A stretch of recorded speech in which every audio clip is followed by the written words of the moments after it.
قیامت سے پہلے ایک وقت آئے گا جبکہ دنیا میں کوئی صاحب ایمان نہیں بچے گا. اس سے پہلے ایک وقت آئے گا جبکہ پوری دنیا پر اللہ کے دین کا غلبہ ہوگا. اس سے پہلے کیا ہوگا؟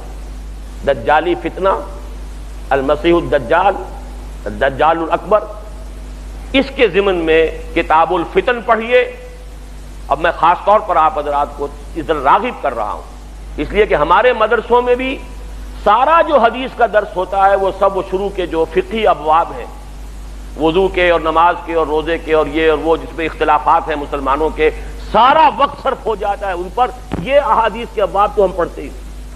اس لیے میں کہہ رہا ہوں کہ ان احادیث کا مطالعہ کیجئے، ان ابواب کا مطالعہ کیجئے، غور و فکر کیجئے.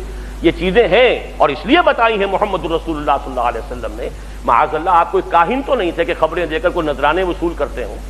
کیوں یہ پیشن گوئیاں کی؟ کس لیے بتایا ہے؟ کوئی اس میں ہمارے لیے خیر تھا؟ جیسے سنگ ہائے میل ہوتے ہیں. آپ اگر کسی راستے پر جا رہے ہیں اور آپ کو کچھ دیر کے بعد پھر نشان مل گیا کہ ہاں اب یہ فلاں میری منزل 20 میل رہ گئی ہے، تو ایک تو یہ بھی صحیح پتہ لگ جاتا ہے آپ کو کہ میں صحیح راستے پر ہوں. اس سے پہلے دو راہ آیا تھا، پتہ نہیں سڑک میں کوئی غلط تو نہیں مڑایا.